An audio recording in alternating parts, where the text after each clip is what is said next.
Have you ever paused, truly paused, to feel the quiet magic of an ordinary moment?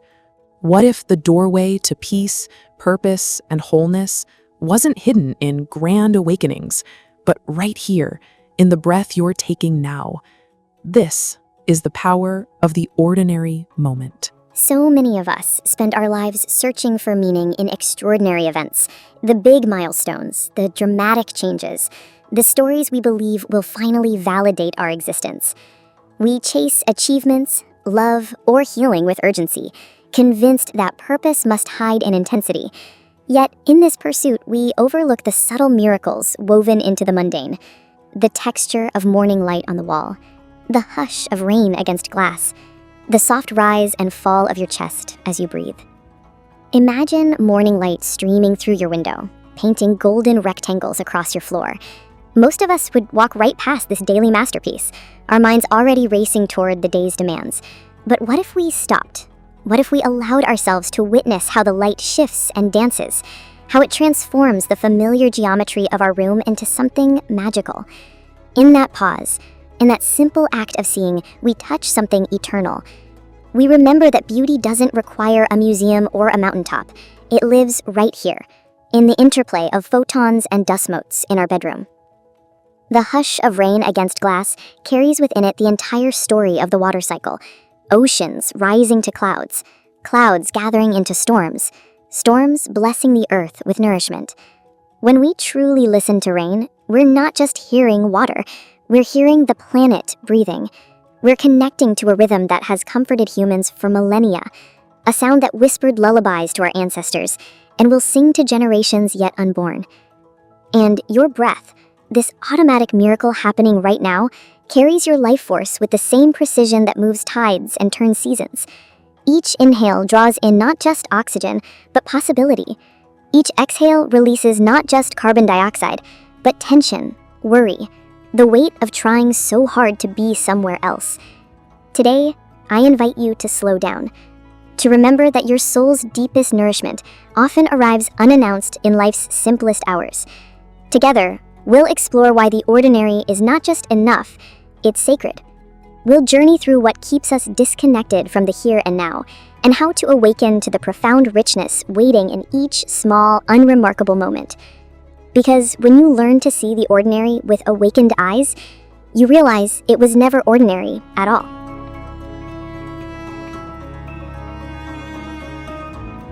Have you ever felt like something's missing, even when nothing is wrong? A quiet emptiness that follows you through daily routines. You get coffee, sit in meetings, scroll your phone, check off tasks, yet there's an undercurrent of restlessness whispering, "Is this it?" Let me tell you about Liam.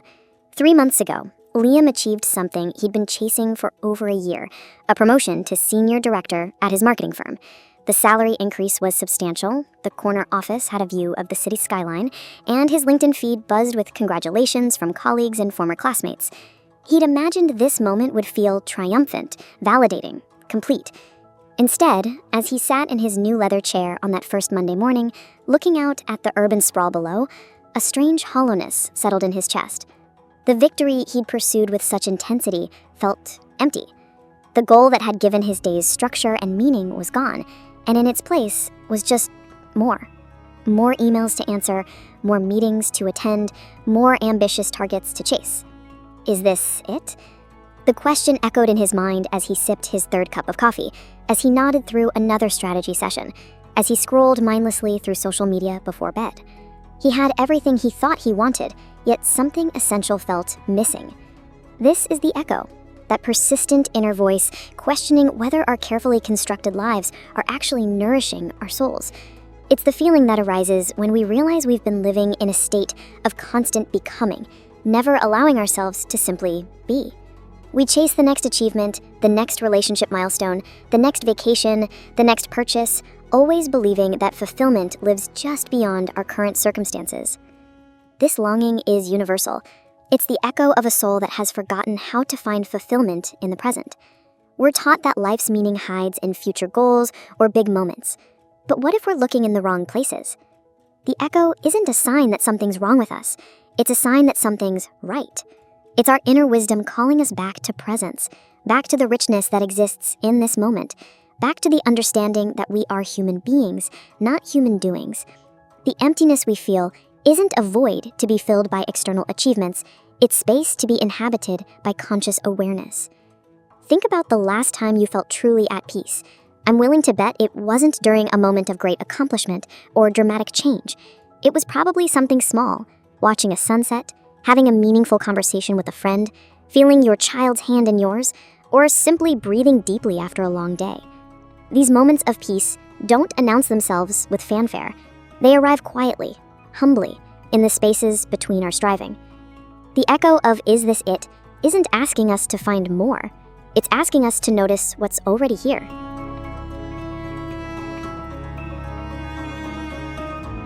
We live in a culture addicted to stimulation. Notifications, headlines, endless scrolling. Our nervous systems are wired to seek novelty and dopamine hits. In this state, ordinary moments feel boring or empty. Silence becomes unbearable. Slowness feels like failure. Let me paint a picture of Liam's typical morning, because it might sound familiar. His alarm goes off at 6:30 a.m., but he's already been semi-conscious for 20 minutes, his phone's blue light casting shadows on the ceiling as he scrolls through overnight emails and news updates. Before his feet hit the floor, his nervous system is already activated, his attention scattered across a dozen different concerns. While his coffee brews, he opens his laptop to quickly check his calendar. The coffee maker beeps, but he doesn't hear it. He's absorbed in a thread about industry trends, his mind already racing through implications for his current projects. He pours his coffee without tasting it, his earbuds already in place as he begins his daily podcast consumption. Market analysis during breakfast, productivity tips during his commute, industry interviews during his workout. The texture of the coffee never registers on his tongue. The morning air against his skin as he walks to his car goes unnoticed. The way sunlight filters through the trees lining his street, a small daily miracle, might as well be invisible. This isn't just Liam's story. It's the story of our time. We've created a world where constant stimulation feels normal, where silence feels like waste, where doing nothing feels like falling behind. Our devices have trained us to expect instant gratification, immediate answers, continuous entertainment. The result? We've lost our tolerance for the quiet spaces where wisdom traditionally emerges. The neuroscience of distraction. To understand why we abandon the present moment, we need to look at what's happening in our brains. Modern neuroscience reveals that our technology-saturated culture has fundamentally rewired our neural pathways, creating what researchers call continuous partial attention, a state where we're always somewhat distracted, never fully present. Dopamine loops. Every notification ping, every social media like, every completed task triggers a small release of dopamine, the same neurotransmitter involved in addiction. Our brains learn to crave these micro rewards, creating what technology designers call variable ratio reinforcement schedules. Just like slot machines, our devices keep us engaged by providing unpredictable rewards. Check your phone. Sometimes there's something interesting, sometimes there isn't.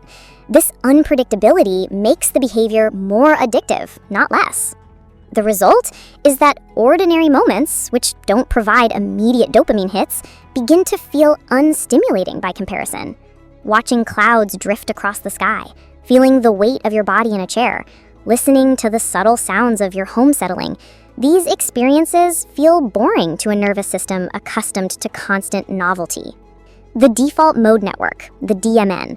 When we're not actively focused on a task, our brains don't rest. They activate what neuroscientists call the default mode network. This network of brain regions becomes active during downtime, and unfortunately, it tends to focus on self-referential thinking, worrying about the future, ruminating on past mistakes, comparing ourselves to others, running mental simulations of problems that may never arise. The DMN is like having a radio constantly playing in the background of your mind, and it's usually tuned to stations like WORY, worry, KRMT, regret, and KFAR, future anxiety. Without conscious intervention, this network keeps us trapped in mental time travel, pulling us away from the only moment where peace and joy actually exist. The prefrontal cortex. In contrast to the DMN's automatic patterns, our prefrontal cortex, the brain region behind our forehead, is responsible for executive function, conscious choice, and present moment awareness. When we practice mindfulness, we literally strengthen this region of the brain while quieting the DMN. Brain scans of long-term meditators show increased gray matter density in the prefrontal cortex and decreased activity in the brain regions associated with mind wandering and anxiety. Back to Liam. His day unfolds in a cascade of continuous, partial attention. During his commute, he's simultaneously listening to a business podcast, mentally rehearsing his morning presentation, and feeling low-level anxiety about a client call scheduled for later. His brain is processing multiple streams of information, but none of them deeply. In meetings, he takes notes on his laptop while simultaneously checking emails. During lunch, he's scrolling through LinkedIn while eating a sandwich he doesn't taste. His evening run becomes an opportunity to catch up on the news. His workout playlist designed to maintain maximum energy output. Even his wind-down routine involves screen time. Netflix while folding laundry, social media scrolling until his eyes finally close. We begin to equate a busy, dramatic life with a meaningful one. So we chase highs and overlook the subtle. The child's laughter at breakfast, the warmth of the sun on your skin, the hum of life outside your window, these become invisible. But here's what Liam, and perhaps you, hasn't realized yet. This constant stimulation isn't making life richer, it's making it thinner.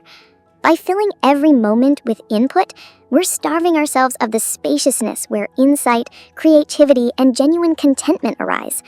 The cruel irony is that in our desperate attempt to avoid boredom, we've made our lives boring. Real richness comes not from cramming more experience into each moment, but from experiencing each moment more fully. Yet the deeper irony is our deepest peace can only be felt when we step fully into these overlooked moments.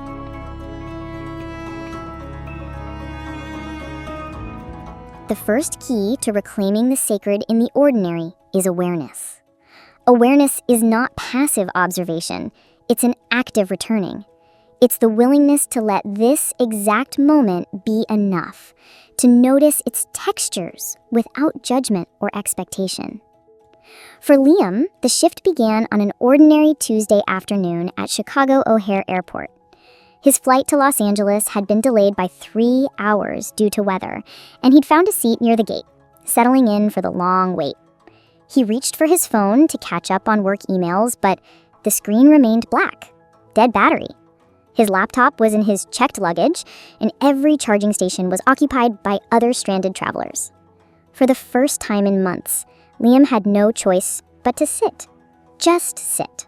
No podcasts, no emails, no social media, no tasks to complete.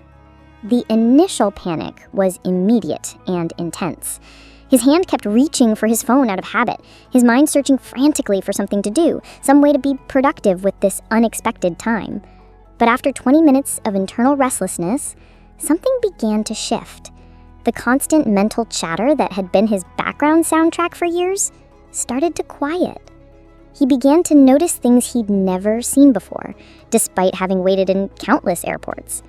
The way afternoon sunlight slanted through the terminal windows, creating moving patterns on the floor. The rich diversity of human faces around him, each person carrying their own story, their own destination, their own hopes and worries. He noticed an elderly man across from him, reading a paperback book with complete absorption, oblivious to the chaos around him. A young mother patiently entertaining her toddler with simple hand games, both of them giggling at the silly faces she made. 2 teenagers sharing earbuds, their heads bobbing in synchronized rhythm to music only they could hear. For the first time in years, Liam felt something he'd almost forgotten. Spaciousness. Not the spaciousness of an empty calendar, but the spaciousness of an unoccupied mind. In that space, he began to feel his own presence, not as a collection of tasks and roles and responsibilities, but as simple, aware consciousness. The delayed flight became a gift, not because it was pleasant or convenient, but because it forced him into the present moment, where he discovered something remarkable. Peace wasn't something he needed to achieve or acquire. It was something he could simply notice, already present, waiting patiently beneath the surface of his busy mind. The 1-minute portal to presence. What Liam experienced that day in the airport, this sudden shift from agitation to peace, isn't reserved for moments of forced disconnection. It's available to you right now, in this very moment, through what I call the 1-minute portal to presence. This isn't just a meditation technique. It's the doorway to peace that has been available to you all along, hidden in plain sight within the landscape of your immediate experience. Let me guide you through this portal right now. First, let your body settle into whatever position you're in. You don't need to sit in any special way or find a quiet room. This practice works in a busy coffee shop, on a subway, in your office chair. The power isn't in the external circumstances, it's in the quality of attention you bring to this moment. Begin by noticing one thing you can see, not analyzing it, not thinking about it, just letting your eyes rest on it. It might be the curve of a coffee cup, the texture of a wall, the way light falls across a surface. Let your seeing be soft, receptive. Notice how this simple act of conscious seeing feels different from the usual rushed glances you give to your environment throughout the day. Now, shift your attention to one thing you can hear. Again, not judging it as pleasant or unpleasant, not creating a story about what's making the sound, just listening. It might be the hum of air conditioning, distant conversations, your own heartbeat, the subtle sound of your clothes against your skin. Let yourself be curious about the layers of sound that exist in what you might have called silence. Pause. Finally, turn your attention to the sensation of breathing, not changing your breath, not making it deeper or slower, just noticing the feeling of air moving in and out of your body. Feel the subtle expansion of your ribcage, the gentle rise and fall of your belly, the cool air entering your nostrils, and the warm air leaving. In this simple practice, seeing, hearing, breathing, you've just accessed what mystics and philosophers have called the eternal now. You've stepped out of the stream of mental chatter about past and future and into the only moment where life actually happens. This is the 1-minute portal to presence, and it's always available to you. This simple practice, mundane as it seems, is revolutionary because awareness is the alchemy that turns everyday moments into portals of peace. What makes this practice revolutionary isn't its complexity, it's its simplicity. In a world that tells us peace requires special conditions, expensive retreats, years of training, or dramatic life changes, this practice reveals a different truth. Peace is your natural state, temporarily obscured by mental activity, but always accessible through conscious attention to the present moment. The magic isn't in what you're paying attention to, a coffee cup, street sounds, your breath. The magic is in the quality of attention itself. When you bring conscious awareness to anything, you transform it from ordinary to sacred, from mundane to meaningful, from empty to full. Try this throughout your day. Washing dishes becomes a meditation on the feeling of warm water and soap bubbles. Walking to your car becomes an opportunity to feel your feet connecting with the earth. Drinking your morning coffee becomes a ritual of gratitude for warmth, for aroma, for the simple pleasure of taste. This is how awareness works. It doesn't add meaning to life. It reveals the meaning that was always there.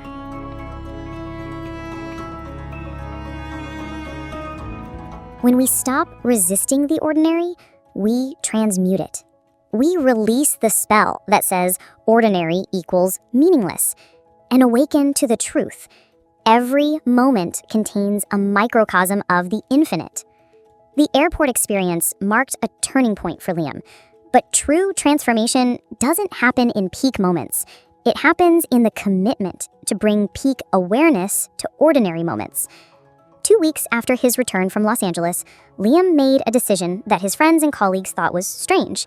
He would spend the first 5 minutes of each morning drinking his coffee without any devices, any distractions, any stimulation beyond the simple act of being present with his coffee. The first morning was almost unbearable. His mind raced through his to-do list, second-guessed decisions from the previous day, and generated anxious scenarios about upcoming meetings.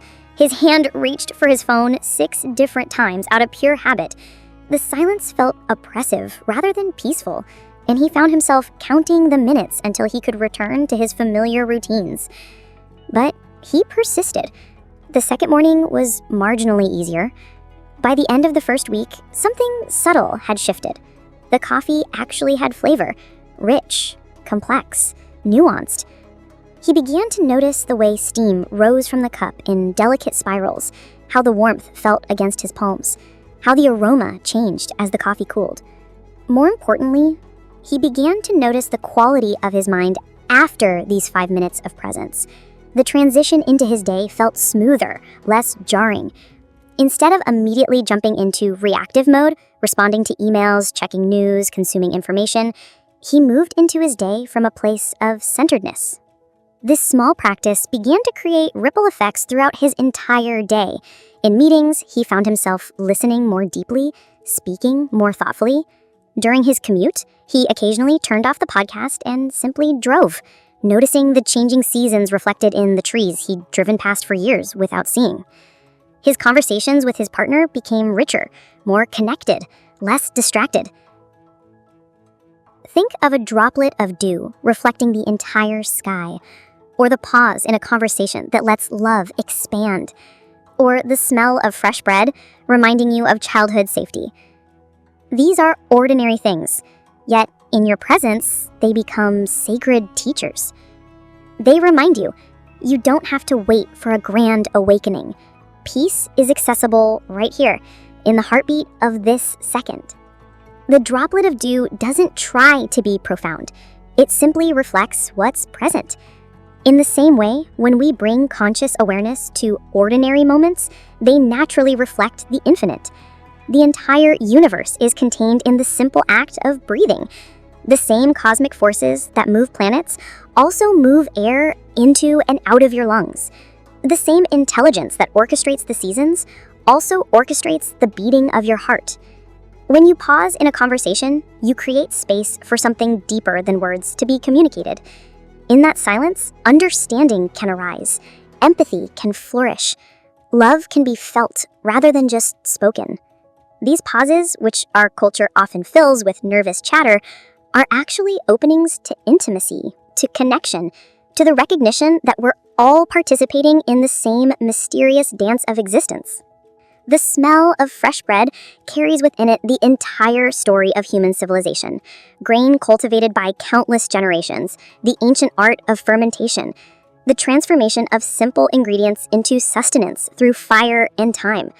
When you catch that aroma and let it transport you to feelings of safety and comfort, you're not just remembering your personal past, you're connecting to the collective human experience of nourishment, home, care. This is what transmutation looks like. We don't change the external circumstances of our lives. We change our relationship to them. The coffee remains coffee, but it becomes a daily sacrament. The commute remains the same route, but it becomes a meditation in motion. The household chores remain mundane tasks, but they become acts of service to ourselves and our loved ones. Liam's life still contains the same elements it did before: work demands, relationship challenges, financial concerns, health issues. But his relationship to these elements has fundamentally shifted. He no longer experiences his life as a series of problems to solve or goals to achieve. He experiences it as a continuous opportunity to practice presence, to find meaning in the moment, to touch something eternal in the temporal.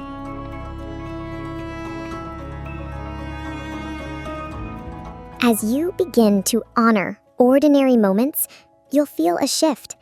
Life stops being a series of empty errands and starts to feel like a living meditation. Even brushing your teeth becomes a ritual of self-respect. Even folding laundry becomes a gesture of gratitude for warmth and shelter. 6 months after beginning his 5-minute morning coffee practice, Liam's life looked remarkably similar from the outside.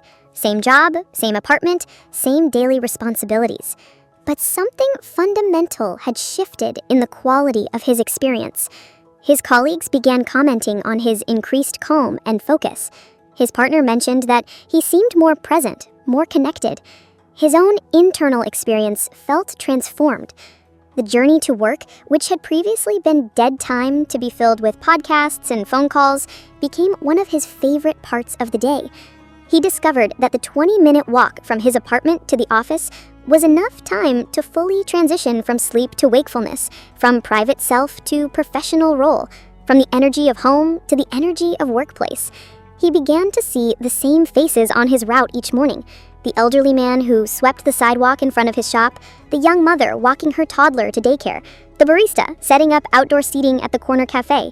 These brief encounters, unmarked by conversation, became part of the fabric of his days, connecting him to the rhythm of his neighborhood, to the larger human community moving through morning rituals together.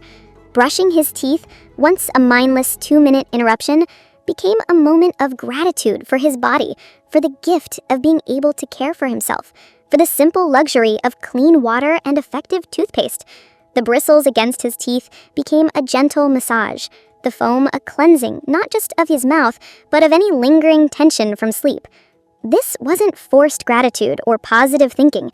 It was a natural result of bringing conscious attention to an activity he performed twice daily. Folding laundry transformed from a boring chore into a meditation on abundance. The soft texture of clean clothes, still warm from the dryer, became a tactile reminder of comfort and care. The simple act of creating order from chaos, of transforming a pile of wrinkled fabric into neat stacks of shirts and pants, carried its own satisfaction. He began to see his clothes not as mere possessions, but as expressions of self-care, as tools that allowed him to move through the world with dignity and comfort. You may find emotions surfacing, grief for time lost, awe at life's quiet beauty, relief at not needing to force significance. Let them come. Feel them. This process of emergence isn't always comfortable. As Liam's awareness expanded, he began to feel a poignant grief for all the moments he'd missed while living in the future or the past. How many sunsets had he walked past without seeing? How many conversations had he participated in without really listening? How many meals had he consumed without tasting? How many opportunities for joy had he overlooked in his rush towards some imagined better future? The grief was real and needed to be felt, but alongside it came a profound awe at the richness that had been available all along. The play of light and shadow on his bedroom wall each morning was as beautiful as any expensive artwork. The sound of rain on his windows was as soothing as any spa treatment. The feeling of his partner's hand in his was as thrilling as any adventure. There was also relief, the deep relief of no longer having to force meaning onto his experience. He didn't need to optimize every moment, maximize every opportunity, turn every experience into content for social media or material for self-improvement. He could simply be present with what was, finding it sufficient, finding it sacred. Because in these moments of soft emergence, you're not adding meaning to life, you're revealing the meaning that was always there. The meaning wasn't hiding in some future achievement or past memory. It was woven into the fabric of each ordinary moment, waiting patiently for conscious awareness to illuminate it. The warmth of morning sunlight was always meaningful. We just forgot to notice. The taste of water when we're thirsty was always miraculous. We just drank it absent-mindedly. The feeling of our feet connecting with the earth with each step was always grounding. We just walked without awareness. This is emergence, not the development of something new, but the recognition of what was always present. Like a photograph developing in a darkroom, the meaning becomes visible not because it's being created, but because the conditions are finally right for it to be seen. Guided reflection. Questions for deep integration. Now that we've journeyed together through the landscape of ordinary transcendence, I invite you to pause and reflect on these questions. Don't rush to answer them intellectually. Let them work on you the way water works on stone, slowly and persistently, wearing away the habits of mind that keep you separate from the richness of the present moment. Where do you most often rush through your day? Perhaps it's the morning routine, that blur of alarm clocks and showers and breakfast on the run. Maybe it's the transition from work to home when you're mentally still in meetings while physically walking through your front door. It could be meals consumed while reading emails or watching screens, the nourishment of food missed in the rush to fuel up for the next task. Notice without judgment. Awareness is the first step toward transformation. What ordinary moment this week could you infuse with gratitude? Think small. Not the big, obvious moments of celebration or achievement, but the tiny, overlooked miracles. The first sip of tea in the morning, the moment when you slide between clean sheets at night, the pause at a red light that gives you 30 seconds to simply breathe, the sound of your loved one's key in the door, the way your pet greets you as if you've been gone for months when it's only been hours. Choose one small moment, and for the rest of this week, meet it with conscious appreciation. How would your life feel if every simple act became a sacred ritual? Imagine waking up and feeling the sheets against your skin as a blessing. Imagine drinking water and tasting the miracle of hydration. Imagine walking and feeling grateful for legs that carry you, ground that supports you, air that fills your lungs. This isn't about being perpetually cheerful or positive. It's about recognizing the profound ordinariness of being alive in a human body on this planet. Let these questions ripple through you. They are invitations to live more awake. Don't try to answer them all at once or turn them into assignments. Let them be gentle companions in the coming days, arising naturally in quiet moments, inviting you to pause, to notice, to remember that the sacred isn't separate from the ordinary. It is the ordinary, seen with awakened eyes. The ordinary is not your enemy. It's your greatest teacher. When you awaken to the subtle, you return to yourself, whole, present, and complete. The power of the ordinary moment is the power to remember who you truly are, without needing to chase anything more. We began this journey with a question. What if the doorway to peace wasn't hidden in grand awakenings, but right here, in the breath you're taking now? After traveling together through the landscape of presence, after meeting Liam in his transformation from human doing to human being, after exploring the neuroscience of distraction and the practice of conscious awareness, we returned to that same doorway, the one that was never actually hidden, just overlooked. The breath you're taking right now is the same breath that was available to you when we began this conversation. But perhaps now you feel it differently. Perhaps now you recognize it not as automatic biological function, but as a bridge between inner and outer, between conscious and unconscious, between ordinary and sacred. Liam's story continues beyond the pages of this script, just as your story continues beyond this moment. But something has shifted in the telling and the listening. The ordinary moments that fill the hours between your dramatic life events are no longer empty space to be endured or optimized. They're the very substance of your life, worthy of your full attention, rich with meaning, pregnant with possibility. You don't need to become someone else to access this richness. You don't need to relocate to a monastery or a mountaintop. You don't need to wait for retirement or vacation or the weekend. You don't need to solve all your problems or heal all your wounds or achieve all your goals. The doorway to peace is here, now, in the midst of your beautifully ordinary life. The morning light will continue to paint patterns on your walls. The rain will continue to drum against your windows. Your breath will continue to rise and fall in the ancient rhythm that connects you to every living being. These simple phenomena are not the consolation prize for those who can't access more dramatic forms of spiritual experience. They are the main event, the direct transmission of what it means to be alive. When you awaken to the subtle, you return to yourself, whole, present, and complete. You remember that you are not a problem to be solved, but a mystery to be lived. You recognize that this moment, exactly as it is, without improvement or alteration, contains everything you've been seeking. The power of the ordinary moment is the power to remember who you truly are, without needing to chase anything more, without needing to be anywhere else, be anyone else, have anything else. Right here, right now, in the sacred simplicity of being present to what is, you are already home. Your heart stirred with this reminder of life's quiet beauty? Subscribe now. Stay with us as we explore more hidden doorways to presence. Don't stop here. Watch this next video on embracing silence. It will deepen your journey into sacred simplicity.